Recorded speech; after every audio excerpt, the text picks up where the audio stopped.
Assalamualaikum warahmatullahi wabarakatuh. Apa kabarnya soleh-solehah? Anak-anak Bapak kelas 2A dan 2B. Ketemu lagi pembelajaran kita pagi hari ini, pelajaran TTQ. Sebelum kita mulai, yuk kita sama-sama membaca doa sebelum belajar ya. Doa yang singkat aja agar durasi rekamannya tidak terlalu lama ya. Bismillahirrahmanirrahim. Rabbi shrah li sadri wa yassir li amri wahlul 'uqdatam min lisani yafqahu qawli. Rabbi zidni ilma warzuqni fahma. Amin ya rabbal alamin. Mudah-mudahan dengan doa tadi menambahkan keberkahan di dalam aktivitas belajar kita pada pagi hari ini. Baik soleh-solehan, anak Bapak semuanya, baik dari kelas 2A dan 2B, pelajaran kita hari ini masuk kepada surah Al-Bayyinah. Tetapi pelajaran kita itu dituntut bagus bisa membacanya dengan baik, tepat tajwid, panjang pendeknya, dan dituntut juga bisa menghafalnya, dan dituntut juga mengerti terjemahnya secara global, dan kalau bisa per kalimat tahu arti makna kalimat per kalimatnya. Yuk, baik soleh-solehah, hari ini kita masuk surah Al-Bayyinah. Surah Al-Bayyinah ini kurang lebih ada berapa ayatnya? Banyak ya. Ada berapa ayat? 97. Ada 8 ayat. Ayo kita mulai ya. Yuk, yang pertama bimbingan membaca bacaan yang baik, yang tepat agar tidak keliru panjang pendeknya. Ya kita mulai. A'udzu billahi minasyaitonir rajim. Bismillahirrahmanirrahim. Kalau napasnya tidak panjang, dipotong aja, berhenti aja, berwakaf aja walau pendek. Nanti diulang lagi ya. Lam yakunil ladzina kafaru min ahlil kitabi wal musyrikina munfakkina hatta ta'tiyahumul bayyinah. Rasulun minallahi yatlu suhufan mutahharah fiha kutubun qayyimah. Sedikit jadi lah. Terjemah per kalimat lah dulu nih. Lam yakun, tidak akan apa nih ya? Allazina, orang-orang, kafaru yang kafir, orang-orang yang kafir. Ini ahli kitab, dari golongan ahli kitab, dan musyrikin, dan orang-orang musyrik, munfakkina, meninggalkan apa? Maksudnya ini meninggalkan agama mereka, hatta ta'tiyahumul bayyinah, hatta sehingga ta'tiyahum, datang kepada mereka al-bayyinah, bukti yang nyata. Itu per kalimat. Kalau secara globalnya, orang-orang kafir dan orang-orang musyrik dari golongan ahli kitab itu mereka tidak akan meninggalkan agama mereka, keyakinan agama mereka, kecuali memang sudah sungguh nyata datang kepada mereka, ada bukti yang nyata bahwa agama mereka itu keliru. Itu orang kafir, orang musyrik ya. Apa namanya tuh? Dia memegang agamanya betul-betul kuat, yakin dia. Tapi sebenarnya keliru. Nah, banyak nih ya, ahli kitab nih banyak yang tergolong pokoknya selain orang yang menyembah Allah, itu namanya orang musyrik. Ya, orang yang menyekutukan Allah, tidak menyembah Allah, itu orang musyrik. Seperti diantaranya adalah orang yang beragama bukan Islam, seperti Kristen, Buddha, Hindu. Kalau orang Kristen menyembah apa dia? Meyakini Tuhan bukan Allah, dia patung salib. Nah, kalau orang Buddha apa? Hindu apa? Menyembah patung, berhala, dia yakin. Padahal bukan itu Tuhan itu. Tidak bisa apa-apa itu Tuhan, tidak bisa bergerak, tidak bisa memberikan manfaat. Karena kenapa dia tidak kok meyakini betul-betul ulet dia meyakini? Karena sudah tertanam di hatinya oleh syaitan. Ya, kecuali baru beriman datang peringatan dari Allah, Allah berhidayah, Allah bukakan pintu hatinya baru sadar.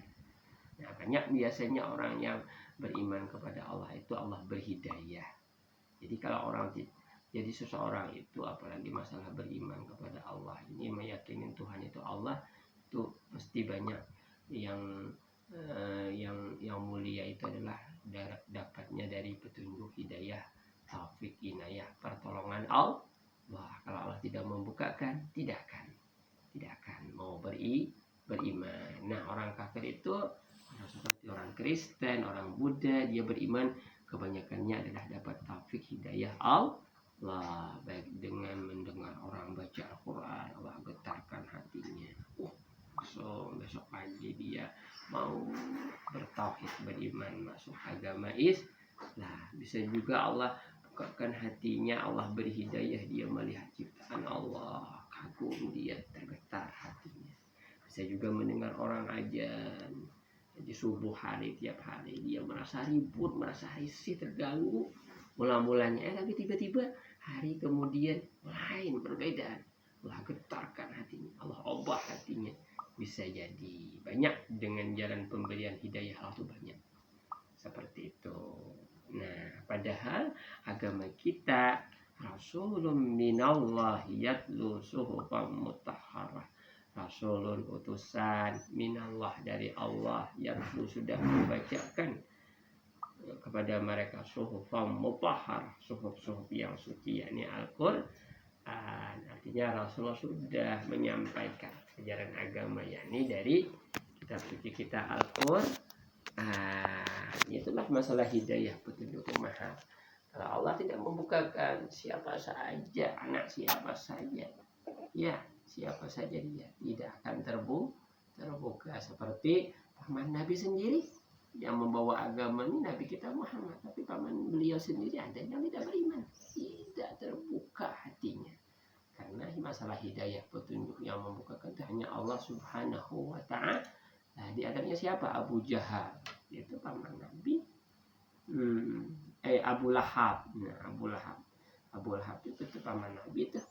Dan dijelaskan dalam Al-Quran, dia termasuk orang kafir. Tabat yada abi lahabi wa tab, ma aghna anhu maluhu wa ma kasab. Istri dan beliau yakni Abu Lahab itu termasuk orang yang tidak beriman kepada Allah dan Rasulullah. Nah, padahal paman Nabi sendiri, itulah masalah hidayah. Kalau Allah tidak menghendaki, tidak akan bisa apa-apa. Fiha kutubun qayyimah, fiha di dalamnya itu Al-Quran, kutubun qayyimah, ada kitab-kitab ajaran yang lurus. Sebenarnya ajaran yang paling sempurna adalah agama Islam. Kitabnya kitab suci Al-Quran, melengkapi daripada kitab-kitab yang sebelumnya Allah turunkan kepada nabi-nabi yang sebelumnya. Jadi penting ya. Jadi kesimpulan dari surah Al-Bayyinah ini, dari 2,5 ayat ini luar biasa.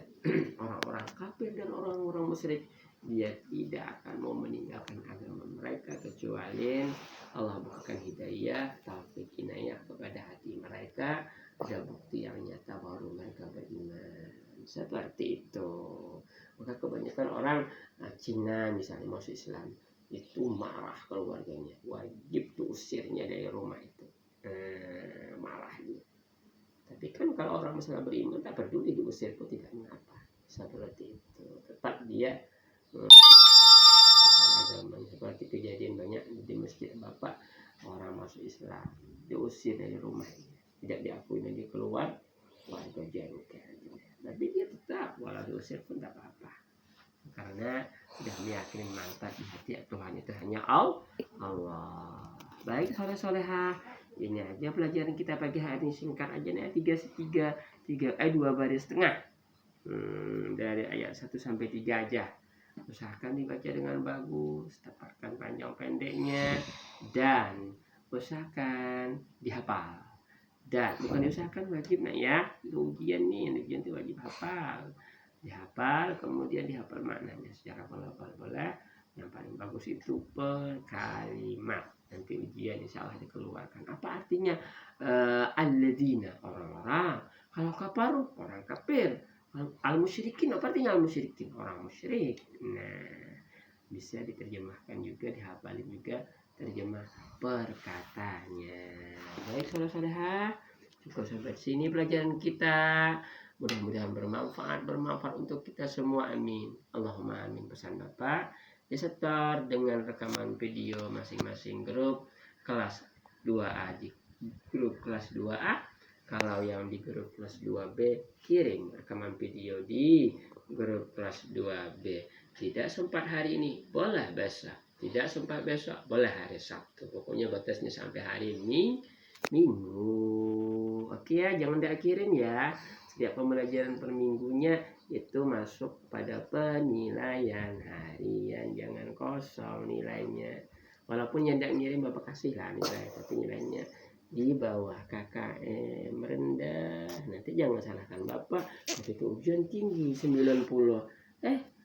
Tapi kok ketika dilapor nggak 90 Ustaz? Dikalikan 90 ujian dapat, dikalikan nilai hariannya rendah, ada 60, ada 50, udah pernah nyetar, jadi rendah 90-nya, langsung melejit jadi 65, 70. Jangan salahkan Bapak ya, begitu cara menghitungnya. Oke, pesan Bapak terakhir adalah ayo tetap semangat belajar, jaga kesehatan, luangkan waktu untuk bisa bantu orang tua mama di rumah ya. Kemudian sholat 5 waktu. Kelas 2 sudah nih, belajar dari sekarang, jangan sampai ditinggalkan. Mohon maaf dari segala kekurangan dan kekhilafan. Khairul kalam. Assalamualaikum warahmatullahi wabarakatuh. Dadah.